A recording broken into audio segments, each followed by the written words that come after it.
Hey everyone, Gil Gross here, post-match. Novak Djokovic versus Andrei Rublev, Wimbledon 2023 quarterfinals. If you're not here for spoilers, click off the video in 3, 2, 1. No shock here, Djokovic advances, but he does so in 4 sets after Rublev took the first. It was a far more competitive match than what we've seen the last 2 times these two have taken the court against one another. 2 times ago was the end of last year at the ATP Finals, and then you can go back to earlier this year in January when they played at the Australian Open quarterfinal. And both of those were blowouts. This one was a lot less straightforward. We can get to why. We can get to the adjustments that Novak made and the trends that he was able to reverse. And I think that starts with just Novak's baseline patterns, and I thought something he was doing to great effect, to great success against Rublev in the previous 2 meetings, kind of failed, kind of backfired on him, particularly in the first set of this one, where, Novak, he likes to play through Rublev's forehand side. He likes to go at the strength of Rublev, and that accomplishes 2 things. It weakens the forehand strength by shutting down the runaround game. You move Rublev to the right where his forehand is not as good. If he's hitting his forehand from the ad side, his backhand side, that is where it's at its most dangerous. So you diminish the strength and you accentuate the weakness because you get Rublev moving. And that's ultimately the goal. He doesn't have a weak backhand by any means, but if you can get Rublev moving side to side, that's really the ideal. And that starts with ideally getting him on the run to his backhand and working from there. You want to move the ball around. And I thought that Djokovic was getting hurt very early on, going to Rublev's forehand because Andrei's forehand was just that hot. And Novak, particularly out of his forehand cross court, was getting hurt, plain and simple. So I think he had to make a change and play through Rublev's backhand. I do want to mention just an example of this. If you look at the 4-all game in the first set where Rublev ultimately got the break of serve, Djokovic had 40-30 in this game, and he took a forehand cross court that Rublev absolutely punished down the line to force an error. And then on the break point, Djokovic took another forehand cross court, and Rublev went back cross court with tremendous depth and pace and precision, and it drew a short ball, and then Rublev was able to step inside the court and finish with his forehand inside out. So that's 2 big points at the very end of that very crucial game that kind of gave Rublev the opening. But I saw that quite a bit. Djokovic just trying to play through the forehand, and the forehand was too dangerous of Rublev, so he was paying the price for that. So he started playing through the backhand more. In the second set, he got a lot of reward for that because Rublev's backhand was sloppy in the second set. A lot of unforced errors. But even when it improved, and it did, in the third set it got quite solid, Novak was still able to complete his goal a lot better of getting that change of direction in and get Andrei moving.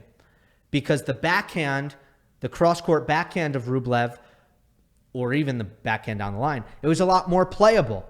And it wasn't doing the damage that Rublev's forehand was doing. So then Djokovic could make that first change of direction with his backhand down the line. If you look at the backhand and backhand between Rublev and Djokovic, Andrei really can't redirect nearly as well as Novak can redirect. So now he gets that first aggressive punch in. He's able to also go to the backhand drop shot down the line out of the backhand exchange, that cross court, which I think is a primo pattern for Novak. And it didn't backfire. The downfall of Djokovic playing through the backhand is Rublev can find the runaround forehands because of his positioning. If he's kind of positioned on the ad side, he's closer to being able to get that runaround. But that didn't happen. And on grass, that's not going to happen as much. It's much harder to run around your backhand on grass for 2 reasons. 1, there's less time for you to get your feet in position. But 2, you pay the price for leaving the open court on your forehand side. So you open yourself up to counterattack in a big way because of the speed of the court. On clay, if you are Thiem, if you are Tsitsipas, if you are Ruud, if you are Nadal, you see these guys with reckless abandon just run around whenever they can. Run around. Because they know they're so fast that they're going to be able to cover up that space to their forehand side. On grass, you got to be careful because you can't cover that space quite as well. And that's why it was really the right play for Novak to start playing through the backhand. And we'll talk about that more. We'll talk about that in what I believe is the key point of the match, which was 5-4 in the third set. I thought that was the big turning point as Rublev was making his push to get back in the match. And Djokovic, he was playing really, really well, Rublev was, and Djokovic was trying to fend that off and take a 2-1 lead, take a commanding lead, really, in the match. And Rublev had 3 break points in this game. I want to highlight how brilliant Novak was to save all 3. Serve and volley on the first one, which took Rublev by surprise because Novak wasn't serving volleying all that much. He ended up with a very easy forehand volley that he put away. On the second break point, this was a great example of what I just talked about, playing through the backhand as Novak was really stretched out under pressure on his forehand in a position where most would go cross court. But Djokovic is quite excellent at pattern changing down the line, even when he's under pressure on his forehand wing or stretched out on his forehand wing or rushed on his forehand wing. And he takes the ball down the line. Rublev feels like he needs to do a lot of damage because he feels like he's in a good position to, in the point. And he ends up overplaying his backhand and hitting it long as he tries to inject really more pace into his backhand than he's really comfortable doing. So that time, Djokovic, I think, gets a huge reward for not going cross court into Rublev's forehand. And then on the third break point, Djokovic finds, out of the backhand to backhand exchange, he finds the drop shot. Well, actually, it's not quite a backhand to backhand exchange. That's inaccurate, I believe. If I'm remembering this correctly and I'm reading my notes correctly, Djokovic is once again in a defensive position running to his forehand. And again, he finds a way to kind of avoid Rublev's forehand out of that position by going hard up the middle and kind of handcuffing Rublev, taking away the offense of that shot. And then Djokovic is able to step in with his backhand and play the backhand drop shot. And Rublev, he's not the best when it comes to drop shots. Now, he does do a good job on the forehand side sometimes by ripping the ball cross court off the drop shot. He keeps his regular drive forehand grip and he'll rip it cross court. But if you've done your scouting, first of all, you know that's coming. And secondly, if you hit a good enough drop shot where it's really getting low on Andre, it can be pretty tough for him to actually make the ball successfully.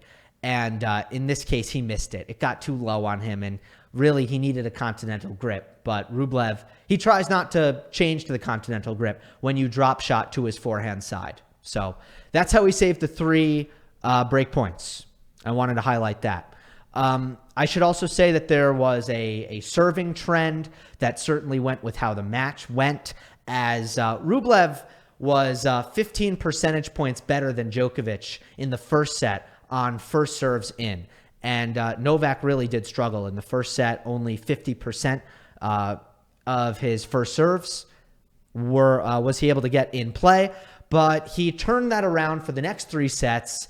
In fact, he beat Rublev in first serves in all of the next 3 sets by 13 percentage points in the second, 4 percentage points in the third, and 6 percentage points in the fourth. And I thought the first serve percentage was of particular importance for each man because, one, Rublev had a good strategy on the second return. He moved back. He was taking big, aggressive cuts. And, of course, for Djokovic, he was able to also play really well on the second return. And, I mean, statistically, it was a blowout for Djokovic because Rublev won 46% of his second serves. He always struggles against Novak in this category. Even though I think his second serve is a little bit bigger, he still struggled in that category. And Djokovic made a splendid 65% of his second serve points won. So even though I think Rublev was playing aggressively off the second return, he still, I don't think he was managing to win baseline rallies well enough to really make headway in that stat. But overall for Rublev, I'll just assess him big picture.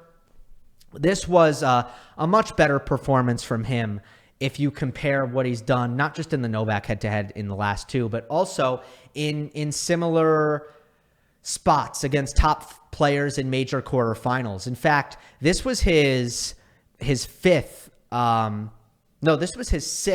major quarterfinal against the top 5 player. And in his previous 5, he had never won a set, 0 for 15. Couple against Medvedev, couple against Djokovic, one against Tsitsipas on clay. I mean, it was basically a blowout every time. He did better to play really his best game against Novak here. His strengths were his strengths in this one.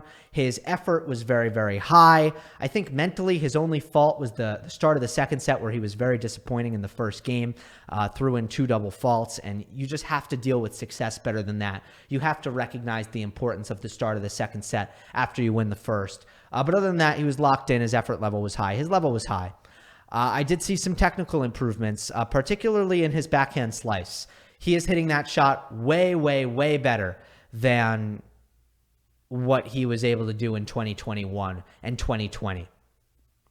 Actually, I don't think he played much grass in 2020, so maybe I should amend that to 2019. But anyway, the slice is much better. It's still not great, but if he is in a position where he needs to use it, he is competent, and you couldn't say that before. Of course, sometimes you wish Rublev in a matchup like this could defend a little bit better. Sometimes you wish that he could make his life easier and just come forward and finish points at net instead of being so, instead of being in a position where he has to hit 3-4 great shots in a row to hit through Djokovic's defense. But that is just who Rublev is as a player at this point, and it's unlikely that will ever change. But, when he plays a guy like Novak who just has everything, and you ponder what's the difference here between these two players, those thoughts inevitably trickle in.